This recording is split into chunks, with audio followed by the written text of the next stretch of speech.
the number one thing, right? I mean, for me, it's like there were multiple mistakes across multiple people that led to something like this happening. It wasn't just one thing to get to this sort of catastrophic mistake where somebody's life is taken on a movie set by what should be a safe use of firearms that's overseen on multiple levels. You got to have multiple mistakes. It's not just one thing that one person did. Yeah, you have this chain of broken links. Right. The thing is that the chain starts at the top with the producer, which was Alec Baldwin, and it ends at the bottom with the person who had the gun in their hands, which was Alec Baldwin. Right. So there's no escaping blame there, but he needn't worry that he won't get any. There's enough for everyone. Yeah, that's my take on it too. Like, obviously, he's the one who pulled the trigger. He's the one who didn't check the gun himself to see if it was clear. He's the one who was pointing it in the direction of crew.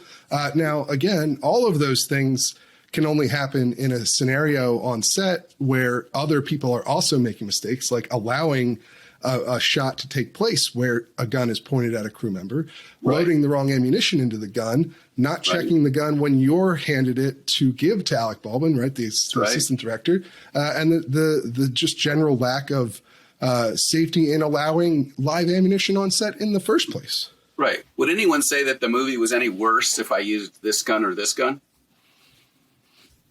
Right. Would that affect how many people came and paid to watch that movie or how many people streamed the movie? I don't think so, right? But this one is actually manufactured as a prop gun. Mm-hmm. And if you try to put live ammo into it, you don't get very far because it won't accept it. The length of this cartridge is too great for the modified cylinder, and you can't fit it in there. Right. So would they say, oh, we can't use that gun, it doesn't look real? What, because this one looks more real? This one actually is a live one. And, you can take live ammo. You can put it in there. And then you can shoot and kill someone with it. Or even kill one person and injure another person. Right. So, no reason. I would think in any case where a prop gun or a modified gun can be used, it should be. But to say that, real guns can't be used safely on set really isn't true either, because they're used on set all the time, hundreds of times a week. I'm sure people are filming with real guns and no one gets hurt because they have someone there who knows what they're doing and because they don't bring live ammo on the set. Yeah. So you have to make so many mistakes, right? You have to be using an unnecessarily risky gun. You have to be using live ammo on the set, and you have to point the gun at somebody. And if you don't make any one of those mistakes, you don't have an accident. Yeah. You might scare people, if you have live gun, live ammo, and you point it off camera and shoot it. Pretty irresponsible, but nobody dies.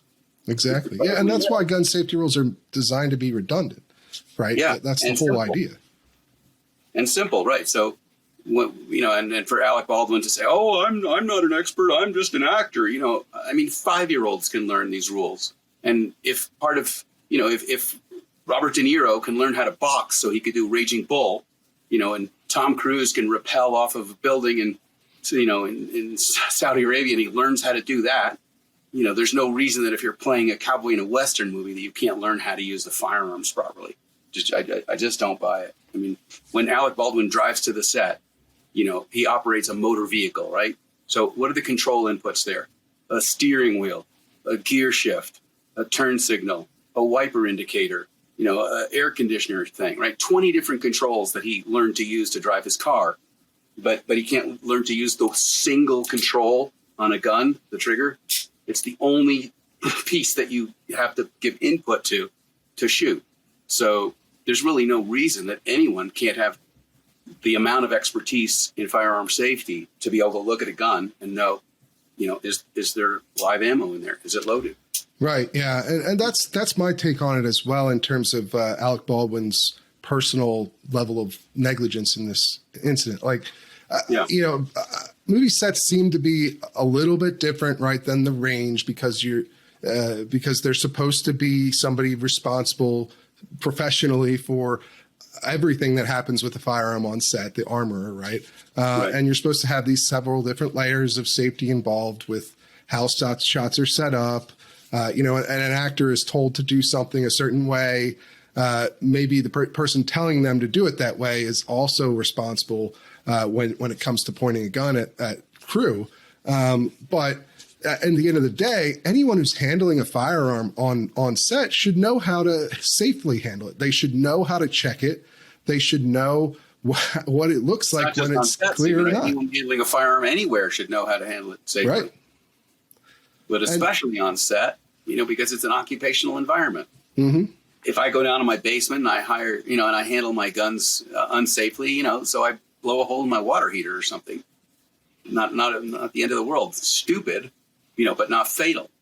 But if I'm in a professional working environment, then the maximum level of safety is what should be followed, not the minimum level of complacency.